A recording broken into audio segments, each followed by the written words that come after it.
Assalamualaikum warahmatullahi wabarakatuh. Innal hamdalillah wassalatu wassalamu ala Rasulillah amma ba'du.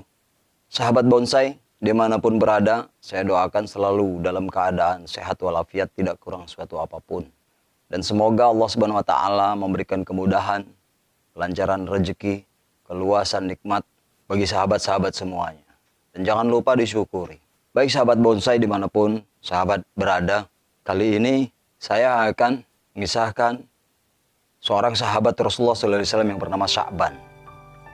Suatu hari di pagi subuh, Sya'ban adalah sahabat Rasulullah SAW yang jarang sekali berkumpul bersama Rasulullah SAW, sehingganya Rasulullah SAW tidak begitu hafal bagaimana kehidupan Sya'ban sesungguhnya.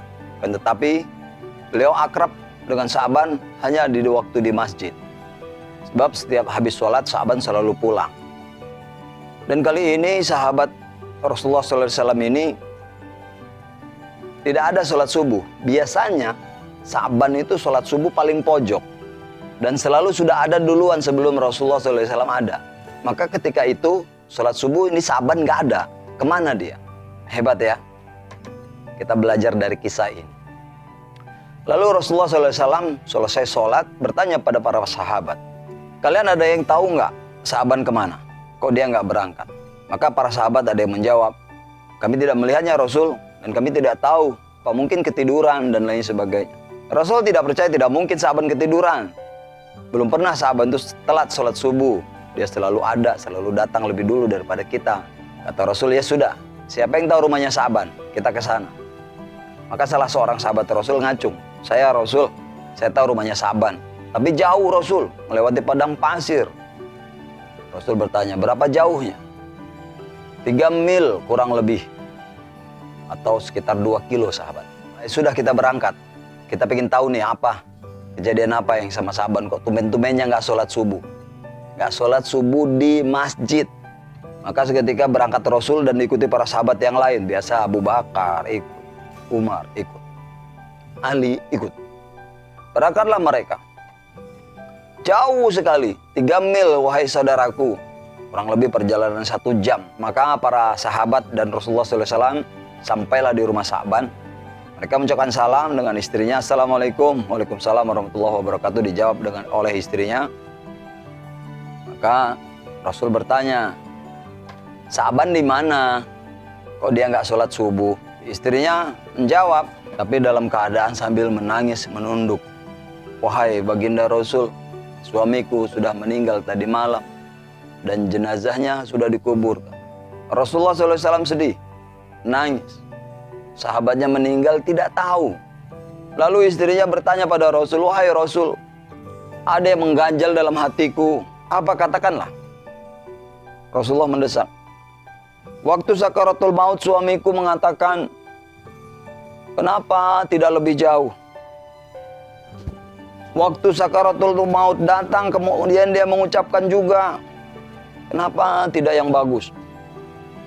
Dan pertanyaan yang ketiga yang membuat aku gusar, ya Rasul, kenapa tidak semuanya? Setelah itu barulah suamiku meninggal dunia.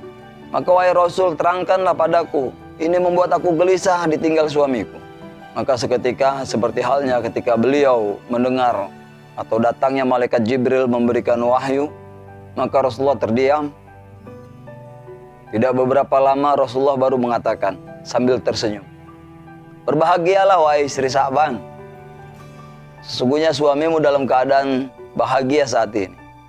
Untuk pertanyaan pertama, kenapa tidak lebih jauh? Saat itu malaikat maut membuka sayapnya, memperlihatkan dari sayap yang kanan pahalanya Sya'ban ketika melaksanakan sholat subuh yang jauhnya 3 mil atau 2 kilo itu ditampakkan. Lalu Sya'ban kurang puas dengan pahalanya itu. Makanya dia mengatakan, kenapa tidak lebih jauh? Bayangkan, 3 mil dia pingin jauh lagi. Nah kalau kita, masjid di samping rumah, boro-boro datang. Boro-boro datang lagi sholat subuh. Tidur. Kapan kumpul bonsai berangkat? Kapan kumpul bonsai berangkat? Kapan sholat subuh diajak kumpul sama Allah nggak berangkat? Wahai saudara. Kemudian Rasulullah melanjutkan. Sedangkan yang kedua, kenapa tidak yang baru? diceritakan padaku oleh malaikat Jibril, suamimu ditampakkan oleh malaikat maut.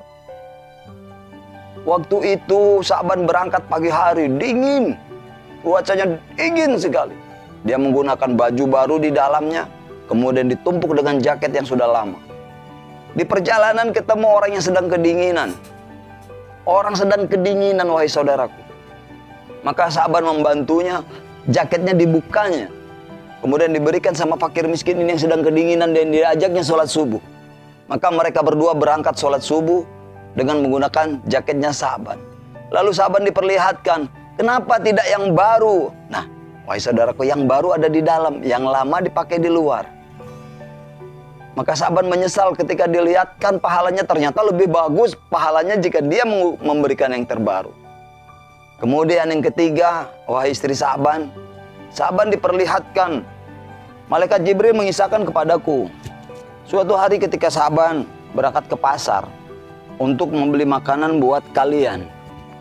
Di perjalanan Sa'ban membawa roti itu, ada pengemis yang sedang kelaparan. Dan Sa'ban membagi roti itu, belanjaannya, itu dibagi dua. Separuhnya untuk fakir miskin itu, separuhnya dibawa pulang. Separuh rotinya dikasihkan fakir miskin, separuhnya dibawa pulang.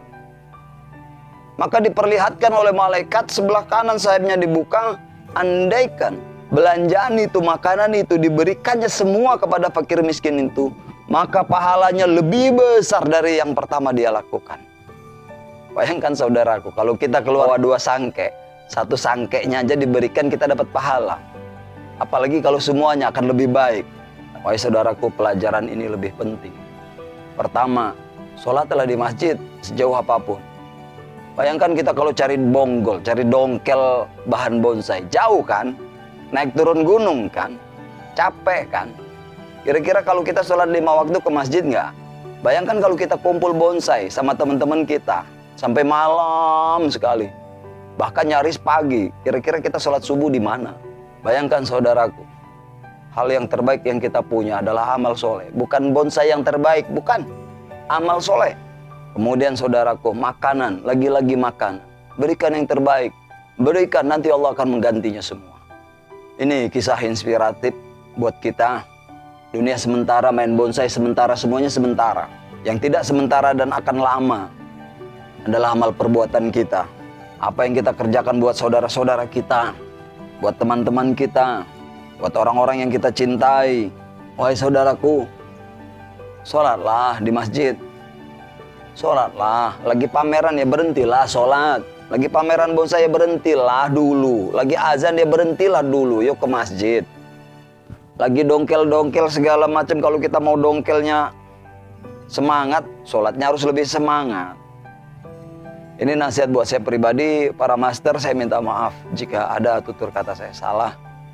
Saya memberikan motivasi agama di samping hobi kita ini jalan. Tapi mudah-mudahan kita tidak lupa dengan tujuan hidup kita. Kita diciptakan tidak lain untuk menyembah Allah Subhanahu wa taala. Wa ma umiru illa liya'budullah mukhlishin lahuddin. Tidaklah disuruh seseorang itu atau seorang hamba itu kecuali untuk apa? Wa ma umiru illa liya'budullah. Tidak diperintah kecuali untuk menyembah Allah. Wa ma khalaqtul jinna wal insa illa liya'budun. Dan tidak aku ciptakan jin dan manusia kecuali untuk menyembah Allah Subhanahu wa taala. Ini dari saya. Sekali lagi para master, mohon maaf. Saya main bonsai Santigi on the rock. Mudah-mudahan bermanfaat buat kita semua. Saya Iwan, channel Bonsai Brother. Saya akhiri. Assalamualaikum warahmatullahi wabarakatuh.